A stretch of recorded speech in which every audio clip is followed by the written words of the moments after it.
ஏற்கனவே ராகுல் காந்தி அந்த தொகுதியில் போட்டியிடும் போது அங்க உள்ள தீவிரவாதிகள், அங்க உள்ளவர்கள் ராகுல் காந்திக்கு வாக்களித்தார்கள். அதே போன்று தற்போது ராகுல் காந்தி அவர்களுடைய சகோதரியாக இருக்கக்கூடிய பிரியங்கா காந்தி அவர்கள் போட்டியிடும் போதும் அவர்களுக்கு வாக்களித்து வெற்றி பெற வைத்து விட்டார்கள். அதனால அது கேரளா என்பது मिनी पाकिस्तान. 12,000 हिंदू भगिनींनी त्यांच्या भगिनींचं आयुष्य तरी वाचवलंय ते पण केरळ सारख्या राज्यात मिनी पाकिस्तानच आहे केरळ. म्हणूनच तो राहुल गांधी तिथे निवडून येते, आता त्यांची बहीण निवडून येते, सगळे अतिरेकी त्याला मतदान करतात. அன்பார்ந்த சகோதர சகோதரிகளே, செய்தியும் சிந்தனையும் என்ற இந்த நிகழ்ச்சி பல்வேறு அண்மை செய்திகளை நாம் அறிந்து கொள்வதற்கு, அது குறித்து நம்மளுடைய சிந்தனையை செலுத்துவதற்கு உதவுகிறது. இந்த நிகழ்ச்சியின் வாயிலாக பல்வேறு செய்திகளை ஊடகங்கள் வாயிலாக, வலைதளங்களில் வரக்கூடிய செய்திகள், செய்தி நாளிதழ்களில் வரக்கூடிய அந்த செய்திகள், இவை அனைத்தையும் நாம் அறிந்து வருகிறோம். இன்றைய தினம் நாம் பார்க்க இருக்கக்கூடிய செய்தி என்னவென்றால், புனே மாவட்டம் புரந்தர் பகுதியில ஒரு பேரணி ஒன்று நடக்கிறது. இந்த பேரணியில பாஜக மகாராஷ்டிராவுடைய மீன்வள மற்றும் துறைமுக அமைச்சராக இருக்கக்கூடிய நிதிஷ் ரானே என்று சொல்லக்கூடிய அமைச்சர் கடுமையான வெறுப்பு பேச்சினை கேரளாவை குறித்து அவர் பேசியிருக்கிறார். கேரளா என்பது மினி பாகிஸ்தான் என்று அந்த பேரணியிலேயே மிகவும் ஒரு கடுமையான வெறுப்பு பேச்சினை இந்த ராணே பேசியிருக்கிறார். அப்ப இவர் முதல் தடவை பேசுனது இல்லை. இது போன்று பல சர்ச்சை பேச்சுகளுக்கு சொந்தக்காரராக இவர் இருந்து கொண்டு இருக்கிறார். பொதுவா பாஜகவை பொறுத்த வரைக்கும் நமக்கு தெரியும், அவங்க செய்த நன்மைகளை சொல்லி, நல்லதை சொல்லி மக்களிடத்துல அணுகுவது கிடையாது.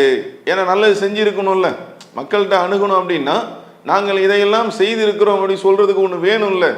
அது இல்லாத காரணத்தினால என்னன்னு பாத்தீங்கன்னா, எப்ப பார்த்தாலும் சர்ச்சைக்குரிய பேச்சுகள், வெறுப்புக்குரிய பேச்சுகள், மக்களிடத்துல யாரையாவது குறித்து, ஏதாவது ஒரு மாநிலத்தை குறித்து, மற்றவர்களை குறித்து, சிறுபான்மை மக்களை குறித்து, முஸ்லிம்களை குறித்து வெறுப்பு பேச்சு பேசுவதே இவர்களுடைய தொடர்ச்சியான வழக்கமாக, வளமையாக இருந்து கொண்டு இருக்கிறது. அப்ப இந்த பேரணியில நிதிஷ் ரானே என்று சொல்லக்கூடியவர், கேரளா என்பது மினி பாகிஸ்தான், எவ்வளவு ஒரு வெறுப்பான பேச்சு பார்த்தீங்களா? இந்தியாவில் உள்ள ஒரு மாநிலம் கேரளா, அந்த கேரளாவை நீ பாகிஸ்தானோடு ஒப்பிட்டு பேசுற அளவுக்கு எவ்வளவு ஆழமான ஒரு வெறுப்பு பேச்சு பாருங்க.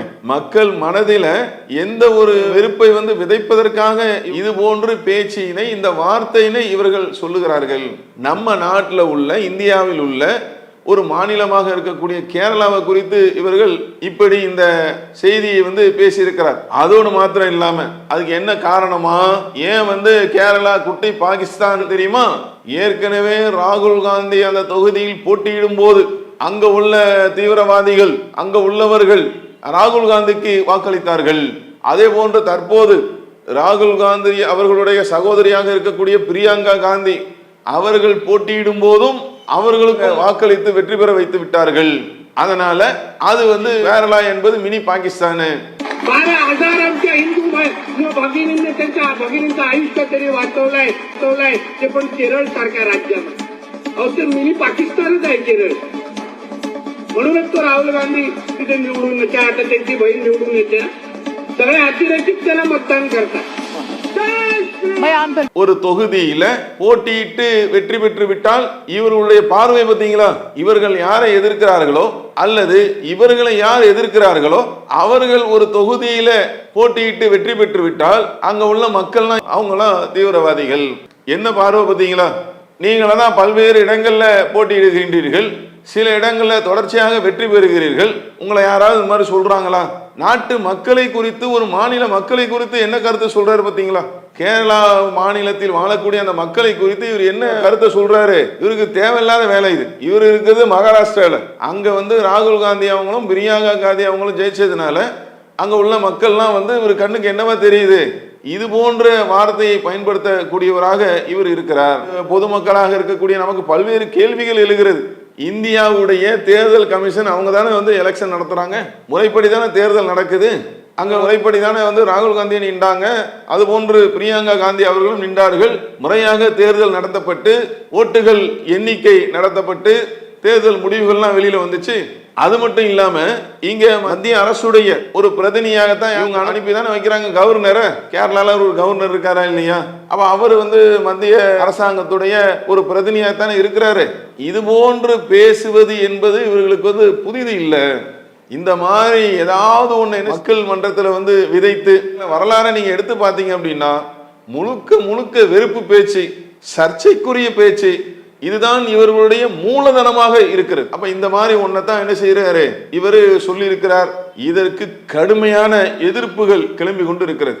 எப்படி இவர் பேசலாம், இவர் பதவியை ராஜினாமா செய்யணும், இது போன்று எப்படி கருத்து சொல்லலாம், எப்படி பேசலாம், கடுமையான கண்டனங்கள்.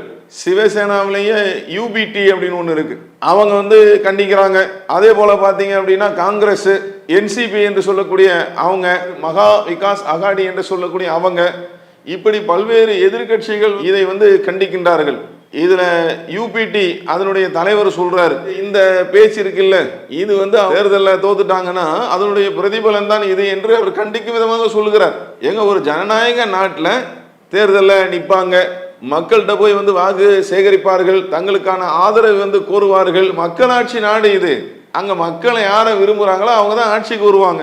அதனால தோத்துட்டா அதனால அதிருப்தி அடைஞ்சு வெறுப்பு பேச்சு பேசுவீங்களா, சர்ச்சைக்குரிய பேச்சு பேசுவீங்களா, கேரளா குட்டி பாகிஸ்தான் சொல்லுவீங்களா? அது இல்லாம அந்த மாநிலத்தை சார்ந்த பல்வேறு அமைச்சர்கள், குறிப்பாக பினராயி விஜயன் அவங்க முதல்வராக இருக்கக்கூடிய அவங்க, இந்த சங்க பரிவாரர்கள் இவர்களுடைய இந்த வெறுப்பு பேச்சு, இவருடைய சர்ச்சை பேச்சு இப்போ கேரளாவின் பக்கம் திரும்பி இருக்கிறது. மத நல்லிணக்கத்திற்கு, அதே போல மக்கள் ஒற்றுமையாக வாழ்வதற்கு கேரளா மத நல்லிணக்கத்தின் ஒரு கோட்டையாக கேரளா திகழ்ந்து கொண்டு இருக்கிறது. அது இவங்களுக்கு பிடிக்கல. எங்கேயும் மக்கள் நல்லா இருந்துடக்கூடாது, எங்க பார்த்தாலும் சண்டை போட்டுக்கிட்டு பிரச்சனை பண்ணிக்கிட்டு ஒருவர் அடித்து கொண்டு, இவன் என்ன அதுதானே ஜெய் ஸ்ரீராம் என்று சொல்லலைன்னா அடிப்பேன். இது எப்போ வந்துச்சு எடுத்து பாருங்க. எத்தனை வருடத்திற்கு முன்னால் இது வந்திருக்கிறது? இவர்கள் ஆட்சிக்கு வந்த பின்னால் வந்திருக்கிறதா? எப்போ வந்ததுன்னு பாருங்க. மாட்டுக்கறி பேரால் அடித்து கொல்லப்பட்ட நிகழ்வுகள் எப்போ நடந்திருக்கிறது? எல்லாம் பார்த்தீங்கன்னா இந்த 10 ஆண்டு காலமா ஆண்டு கொண்டு இருக்கிறார்கள்ல, இதனுடைய அதில் தான் இருக்கும். நீங்க பார்த்தீங்க அப்படின்னா அதே மாதிரி நீங்க யோசிச்சு பார்த்தீங்கன்னா எங்கெங்கெல்லாம் பிரச்சனைகள் நடக்கிறதோ அதனுடைய ஆரம்பத்தை பார்த்தீங்கன்னா, துவக்கத்தை பார்த்தீங்க அப்படின்னா இவருடைய இந்த ஆட்சி காலத்துல சங் பரிவாருடைய ஒட்டுமொத்த மூலதனமாகவே இந்த வெறுப்பு பேச்சு தானே இருக்குது. மக்களை தூண்டி விடணும், நிம்மதியா இருக்கக்கூடாது, அண்ணன் தம்பியா மாமா மச்சானா மொத்தமா அவங்க என்ன செய்யக்கூடாது, ஒற்றுமையா சிறுபான்மை மக்களோட இணக்கமா இருக்கக்கூடாது. அதுக்கு என்ன செய்யணும், வெறுப்பு பிரச்சாரத்தை தூண்டுங்க. அதனுடைய ஒரு பகுதியா தானே இது இருக்கு. அப்ப கடுமையா பினராயி விஜயன் அவர்கள் கடுமையா கண்டிச்சு இவர் பதவி விலகணும். இப்பேற்பட்ட பேச்சுக்கள் என்பது இது சரியானது இல்லை என்பதை எல்லாம் அவருடைய கருத்தை சொல்லி இருக்கிறார்கள். ஒட்டுமொத்த ஜனநாயக அமைப்புகளும் என்ன செய்யணும், ஒன்றிணைந்து அனைத்து ஜனநாயக சக்திகளும் ஒன்றுபட்டு இது போன்று இவர்கள் சொல்லக்கூடிய இந்த வெறுப்பு பிரச்சாரத்திற்கு, சர்ச்சைக்குரிய பேச்சுகளுக்கு எதிராக ஒன்று திரள வேண்டும் என்றும் அழைப்பு கொடுத்திருப்பதை நாம காண்கிறோம். அப்ப இந்தியா என்பது அழகான ஒரு இந்த நாடு, மதச்சார்பின்மைக்கு பேர் போன ஒரு நாடு. இந்த நாட்டை பார்த்துதான் மற்ற நாடுகள் எல்லாம், ஏன்னா இங்கதான் வேற்றுமையில் ஒற்றுமை என்று சொல்லக்கூடிய தனி சிறப்புமிக்க ஒரு நாடாக இந்த நாடு திகழ்ந்து கொண்டு இருந்தது. ஆனால் தற்போது அந்த தன்மைக்கு, இந்த நாட்டுடைய பன்முக தன்மைக்கு அத்தனை மக்களும் இங்கே சரியானவர்களாக சமமானவர்களாக பார்க்கக்கூடிய அந்த தன்மைக்கு தற்போது கேள்விக்குறி எழுந்திருக்கிறது. இது போன்ற வெறுப்பு பேச்சுகளால், இது போன்ற சர்ச்சைக்குரிய பேச்சுகளால் இன்னும் அந்த தன்மை என்பது பலகீனம் அடைந்து கொண்டிருக்கிறது. நம்மளுடைய இந்த இந்திய நாட்டிற்கு இது நல்லது இல்லை.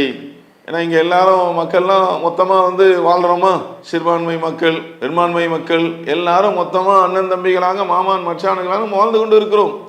இதுல இவங்க என்ன செய்யறாங்க அப்படின்னா, இது போன்ற வெறுப்பு பேச்சுகளை உள்ளே நுழைத்து இவர்கள் விரும்பக்கூடிய ஒன்றை நிறைவேற்ற துடிக்கின்றார்கள். அப்ப இந்த வார்த்தை என்பது மிகவும் வன்மையாக கண்டிக்கத்தக்க ஒன்று. இந்த இந்திய நாட்டுக்குள்ள இருக்கக்கூடிய ஒரு பகுதி தான் கேரளா மாநிலம். அதை பாகிஸ்தானோட ஒப்பிட்டு இவர் பேசக்கூடிய இந்த வார்த்தை என்பது மிகவும் கண்டனத்துக்குரியது. ஒட்டுமொத்த ஜனநாயகத்தை விரும்பக்கூடிய பொதுமக்களும் இதுபோன்று இவர்கள் தொடர்ச்சியாக பேசக்கூடிய வெறுப்பு பேச்சுகளுக்கும் அதே போல சர்ச்சைக்குரிய பேச்சுகளுக்கும் நாம் அனைவரும் ஒன்று சேர்ந்து ஒரு முடிவினை ஏற்படுத்த வேண்டும் என்று சொல்லி இந்த நிகழ்ச்சியை நிறைவு செய்கிறோம். அஸ்ஸலாமு அலைக்கும் வரஹ்மத்துல்லாஹி வபரகாத்துஹு. இஸ்லாம் மற்றும் சமுதாய செய்திகளை அறிந்து கொள்ள தமிழ்நாடு தௌஹீத் ஜமாஅத் யூடியூப் பக்கத்தை உடனடியாக சப்ஸ்கிரைப் செய்து கொள்ளுங்கள். மேலும் பெல் பட்டனையும் கிளிக் செய்து கொள்ளுங்கள்.